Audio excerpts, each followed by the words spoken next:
G, bago ang lahat, disclaimer muna tayo.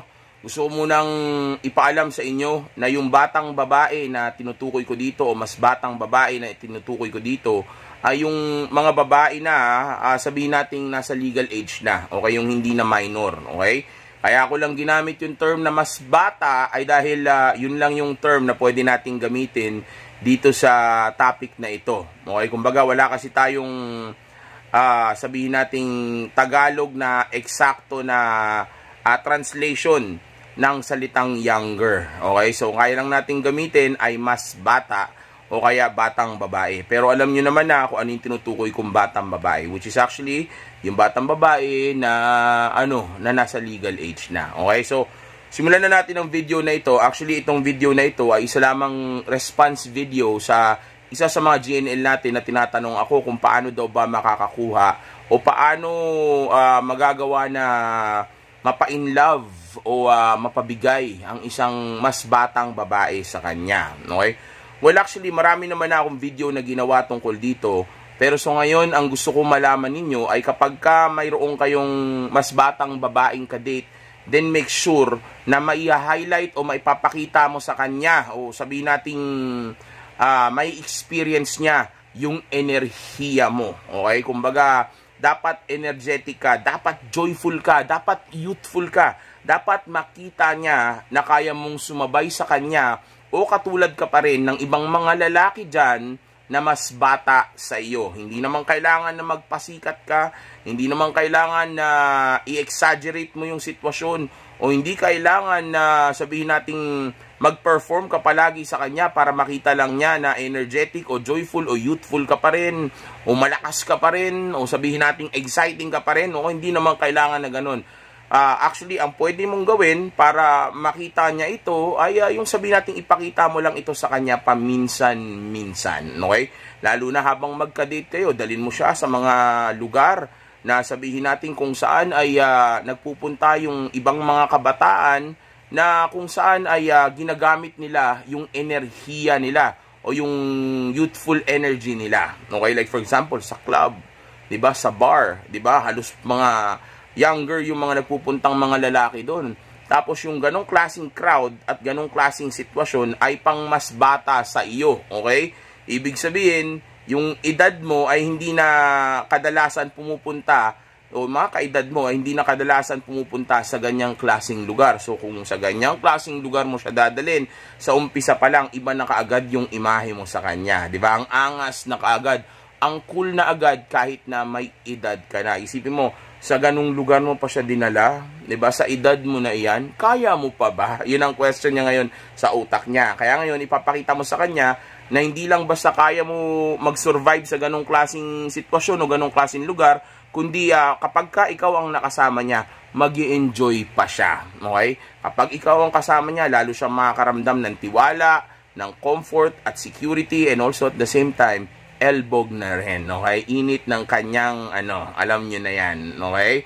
So, yun ang ipapakita mo sa kanya doon. Okay? Na, kumbaga, pag nasa club ka, o nasa mga ganyang klaseng lugar ka, hindi ka lang basta energetic o buhay na buhay o youthful, okay? Kundi kapag nasa ganyang klaseng lugar ka, respetado ka pa at alam mo kung paano dalhin ang sarili mo. Kaya napaka-importante na habang kasama mo yung babae, ay dapat kalmado ka lang at dapat magpakita ka ng leadership, okay? Huwag ka magpakita na para bang kabado ka, may anxiety ka sa ganong klaseng paligid, o huwag mo ipakita na mabilis uminit ang ulo mo o palaaway ka o sabihin natin huwag mo ipakita na immature ka o mayroon ka mga childish na behavior. Okay? Sa ganong klaseng lugar, ang gusto kong makita niya ay yung lalaki na kasama niya ay isang lalaki na respetado, kinakahangaan, sabihin natin maraming gustong makipagkilala o maibigan at maraming babae na pumapansin sa kanya. Pero just in case wala masyadong babaeng pumansin sa iyo doon, okay lang yun. Okay, just make sure lang na energetic ka, youthful yung vibe mo, okay, tapos malakas ka pa rin at kaya mong sumabay sa kanya. And also at the same time, kung dalhin mo ang sarili mo ay karespeto, kaya yung mga tao sa paligid mo ay rumirespeto sa iyo. Pati yung waiter, di ba? Ang taas ng respeto sa iyo. yung mga tao na katabi ninyo, sa paligid ninyo, iba yung tingin sa'yo, iba kung itrato ka, kung sakali magkaroon ng gulo, hindi ka makikipag-away. Instead, ang ipapakita mo ay yung pagiging mature mo, o sabihin natin yung pagiging leader mo. Okay, so sa ganong klaseng lugar, ang ibig sabihin ko, ang gusto kong makita niya ay ikaw kumbaga yung perfect na kadate. Okay, na kahit na ganun yung lugar, kahit na in-underestimate kita na baka hindi mo nakayanin dito, instead, ang nakita ko pa rin, o still, ang nakita ko pa rin sa iyo, ay yung, kumbaga, parang ang kadate ko, ay kasing idaran ko pa rin, o mas bata pa rin sa edad mo, which is actually fantastic. Wow na wow yun. Okay? Kasi nga, kung kayang gawin yun ng mas bata sa iyo, normal lang yun kasi bata pa siya. Pero kung kaya mong gawin yun sa edad mo, then ibig sabihin, may ibubuga ka pa, o marami ka pang, gas sa tangke mo. Ba, kayang-kayang pa talagang pumalag. At ibang klaseng lalaki to. Isipin mo, sa edad niya na yan, hindi lang basta malakas pa rin siya, o sabihin nating masigla pa rin siya, at may angas pa rin siya. Okay? Hindi lang basta gano'n. Kundi itong lalaki na ito ay sabihin nating isa pa siya sa mga may matataas na value sa market kahit na ganyan pa yung edad niya. Okay? So, ibig sabihin, kakaiba ka. Diba? Hindi ka basta katulad lang ng mga matatandang lalaki o kaidaran mo na talagang laos na o tapos na. Diba? Ikaw, kumbaga, oo nga, yung edad ko ganun na, yung itsura ko medyo iba na kumpara sa noon. Matter of fact, actually, mas okay ka pa ngayon. O kung hindi ka man mas okay na ngayon, pero still, yung youthful na energy o yung personality o character o attitude mo ay nandudun pa rin. Okay? Kaya gaya ng sabi ko kanina, kapag kasama mo yung babae, kailangan maipakita mo sa kanya na kaya mong sumabay sa kanya o sa ibang mga lalaki na makakatapat mo. Okay? Na tipong sila pa nga yung mahihiya sa'yo na baka pagdating sa edad nila o sa edad mo na yan, pag yan na-reach na nila, hindi sila maging katulad mo. Okay? Dahil sa dami ng nakilala niya na kasing idaran mo, o kung mayroon man siya nakilala na kasing idaran mo, panigurado, mapapawaw siya sa iyo kasi hindi ka katulad nun. Okay? Kakaiba ka. Okay? Sa edad mo na yan, dapat mas gusto mo na yung mga tahimik na lugar, o sabihin natin mas gusto mo na yung mas yung parang mas romantiko na date, 'di ba? Pero still ang hinanap mo pa rin is fun, 'di ba? Which is actually gustong-gustong gawin ng mga babae, yung may fun, yung may excitement, okay? Kaya nga yung mga yan ay palaging nakikipag-date o lumalabas with friends o nanonood ng mga teleserye, pelikula o mga musika, nakikinig palagi. Dahil nga ang babae lagi naghahanap ng ganap, okay, may fun, okay? So kung alam mo na matanda ka na, may edad ka na, at ang tingin niya sa iyo ay katulad ka na ng mga tsuhin at tatay niya o kung sino man mga kamag-anak o kakilala niyang matanda na rin, okay? Then, kumbaga, pahiyain mo siya sa sarili niya, okay?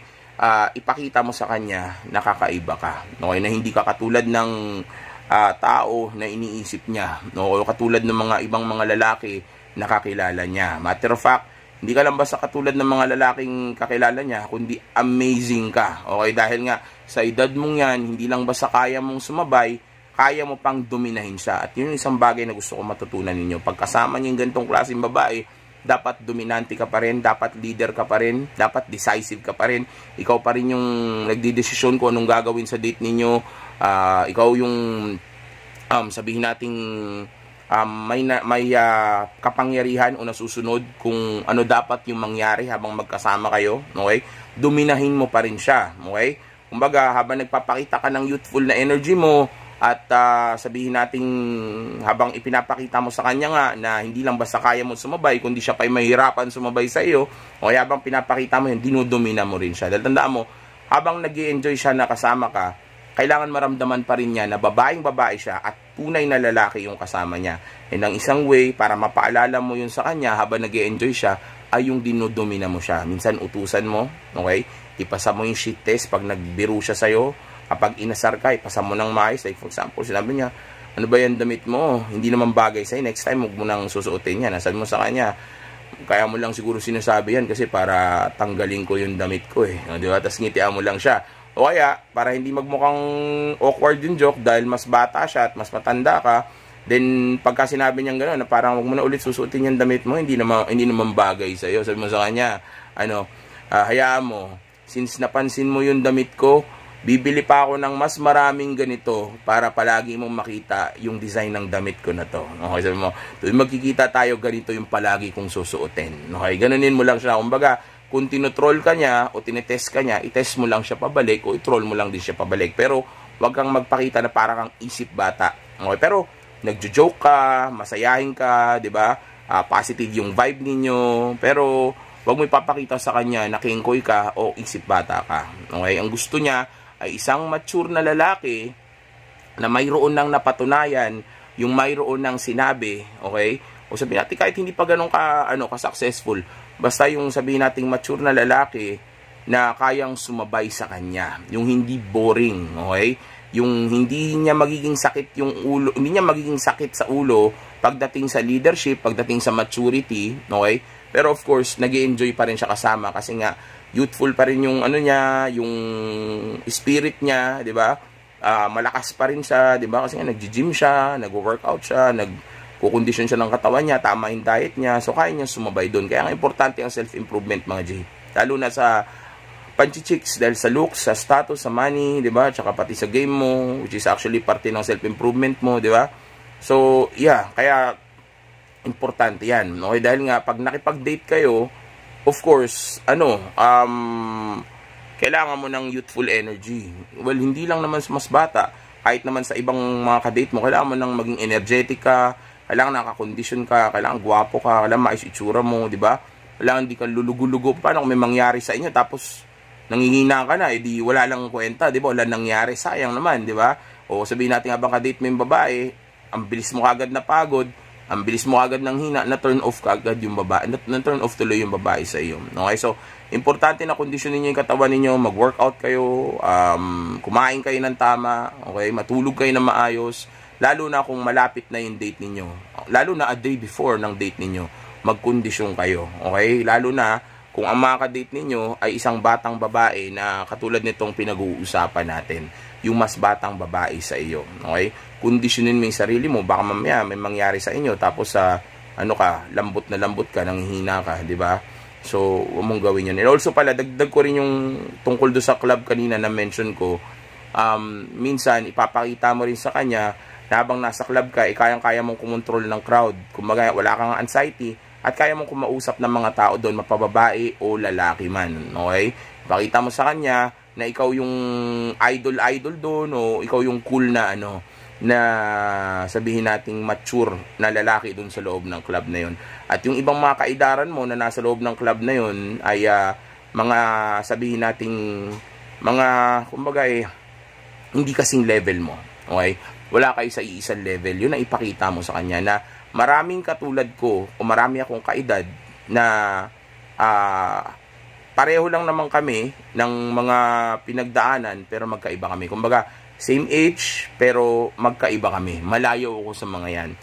Kumbaga, yung kadate mo na ganyang klaseng lalaki o ganyang edad, which is ako, yung kadate mo ngayon, ay yung pinaka-best na makukuha mo dyan. Ganun ang ipapakita mo sa kanya.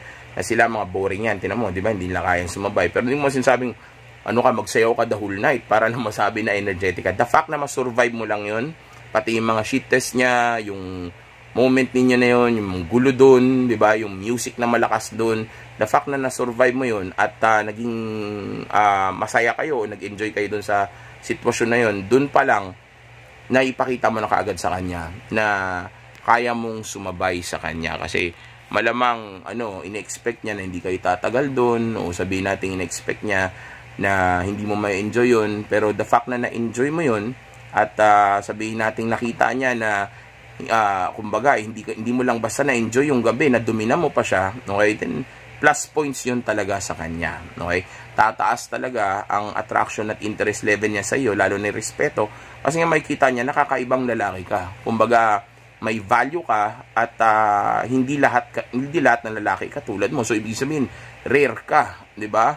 Kumbaga, minsan lang siya makakakita ng katulad mo o makakakilala ng katulad mo, so bakit naman niya papakawalan? Kaya nga, kapag itong babae na ito, itong batang babae na ito, mas batang babae na ito, ay nagpakita na ng go signal sa iyo, ng green light, okay?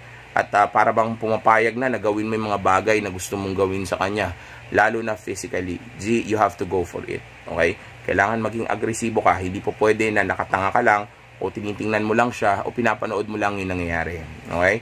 Importante na alam mo, kapag nagpapakita na ng choosing signals o motibo yung babae o binibigyan ka na niya ng go signal o green light, na pwede mo nang gawin yung mga bagay na gawin mo na gusto mong mangyari o gawin mo sa inyong dalawa. Okay? Kailangan go for it. Huwag kang magdalawang isip kung mo ipakita na hindi ka sanay sa katulad niya, at huwag mo rin ipakita na parang no, gentleman ako, hindi ko gagawin yun sa ngayon. Huwag, mata-turn off yung mas bata ang babae, kasi isipin niya matanda ka na kasi kaya ngayon hindi mo magawa yun. Baka isipin niya baka hindi na natayo, 'di ba? Hindi na tumitigas si ano, 'di ba? O baka isipin niya na ngayon ka lang nakakilala siguro ng kasing ganda o kasing bata niya, kaya ngayon hindi mo alam yung gagawin, o kaya naman nahihiya ka kasi baka iniisip mo na baka tanggihan ka niya, okay? Kasi nga nai-intimidate ka sa kanya, okay? So wag mo ipakita yun na ganyan sa kanya. Instead, ipakita mo na sanay ka sa mga katulad niya, at matter of fact, alam na alam mo kung ano ang gagawin, okay? At di ka nahihiya kasi nga, kumbaga, para sa'yo, naiintindihan mo na deserve mo siya.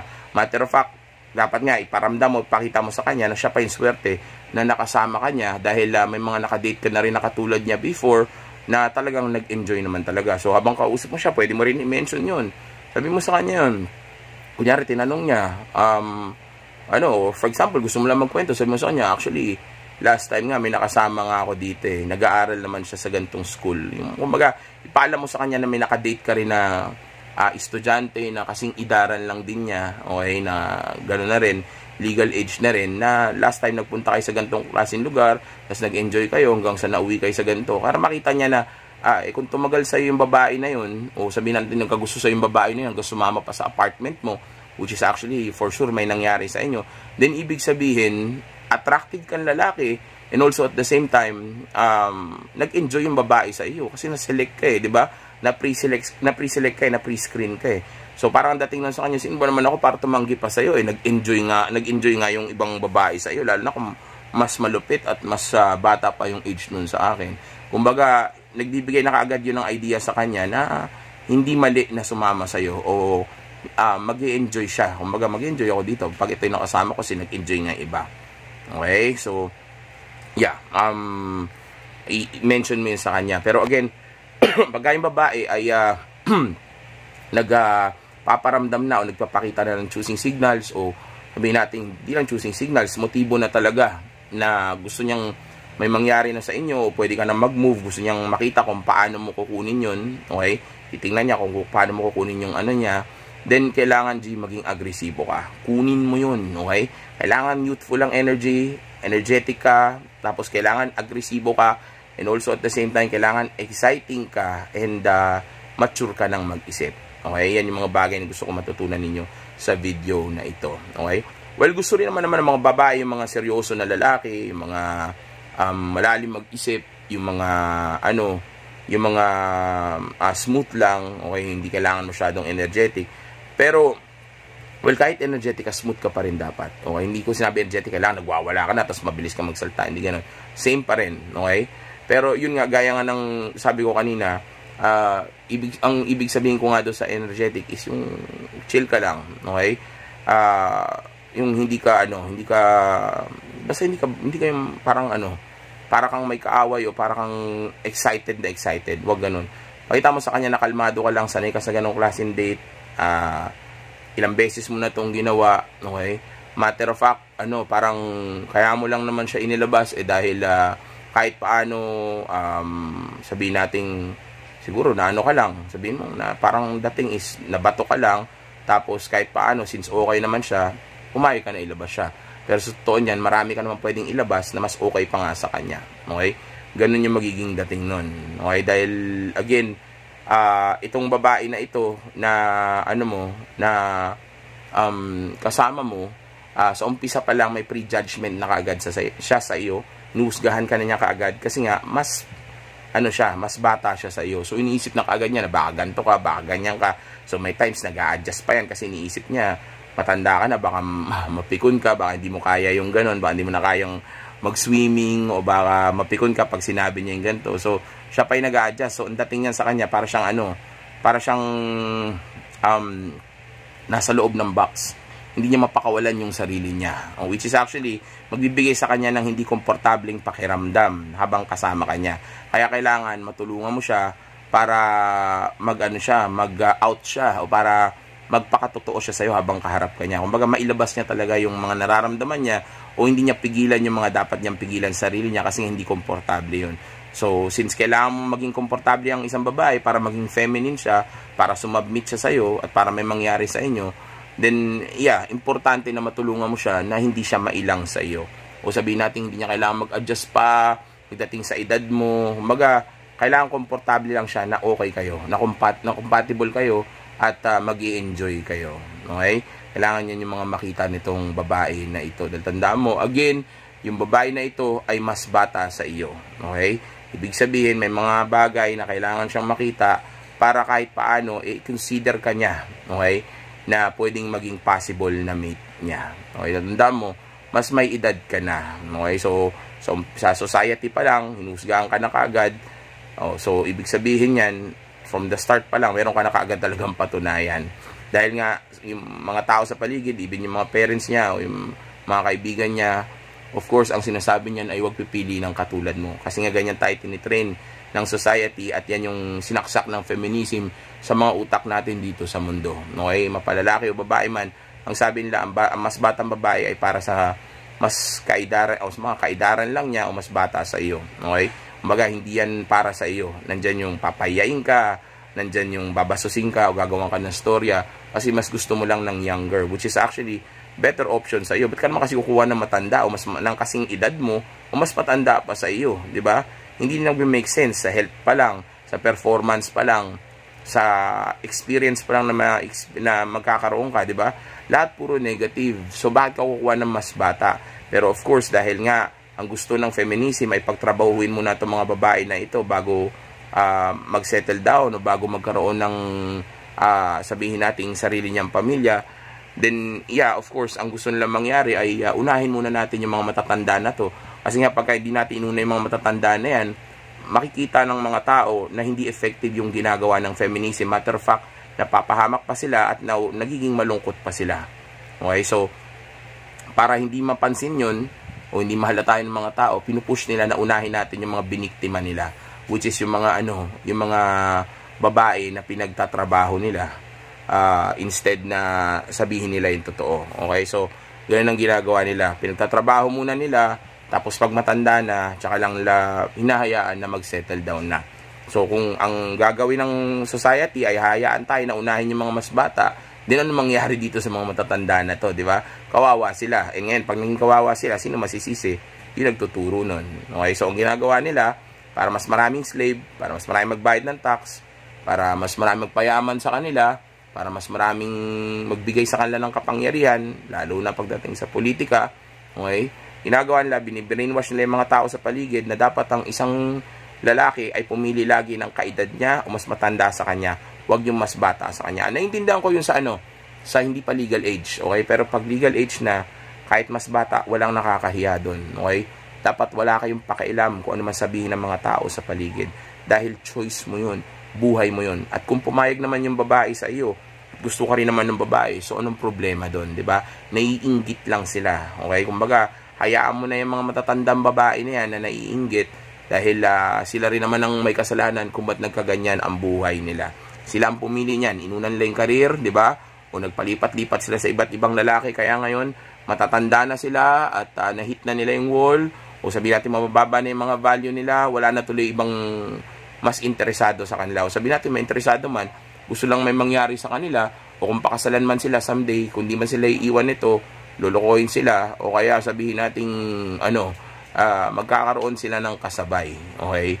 Dahil nga hindi na sila ganun ka-attractive, which is actually kasalanan ng feminism. Well, marami naman akong na-explain na tungkol dyan, hindi ko na himay-himayin pa ulit kasi haba na naman yung video natin. Pero for now, ito muna yung mga bagay na gusto kong matutunan ninyo kung may kadate kayo o kapag may kadate kayo na babaeng mas bata sa inyo. O hindi yung bata na hindi pwede pa, okay, kundi yung mga bata na, o kundi yung batang babae na mas bata ang edad sa iyo. Okay, so maging energetic, maging kalmado, smooth, okay, cool, okay, tas mature mag-isip, tapos pumorma na maayos, okay, pumorma actually na maganda, dapat maangas, dapat may swag ka, confident ka, okay, tapos maging aggressive ka pag kailangan mo nang kunin yung dapat mong kunin. Kasi pag binibigay na niya yun sa'yo, test na rin yun at the same time. Tinitingnan niya kung paano mo i-handle ang katulad niya. Okay? So, pagka binigyan kanya ng go signal, go for it. Ipakita mo sa kanya na hindi ka katulad ng mga batang nakaka-date niya. Pero of course, ipakita mo rin sa kanya na hindi ka weirdo o hindi ka yung gigil na gigil. Okay? Kumbaga, pumapalag ka, pero hindi ka hayok sa kung anumang meron siya. Okay? So hanggang dito na lang muna yung video natin. Maraming pa ang gustong ituro sa inyo. Pero sa susunod na video na lang natin yun isasama. Okay? Dahil nga sa ngayon, kumbaga, ito lang muna yung gusto ko ipaalam sa inyo. Okay? Dahil haba ng haba yung video natin. Okay? So again, ang focus natin is grind and purpose natin, self-improvement, at yung pag-abot natin sa tunay natin potensyal. Okay? Itong mga bagay na ito, inaaral lang natin para hindi maging sagabal ito sa buhay natin.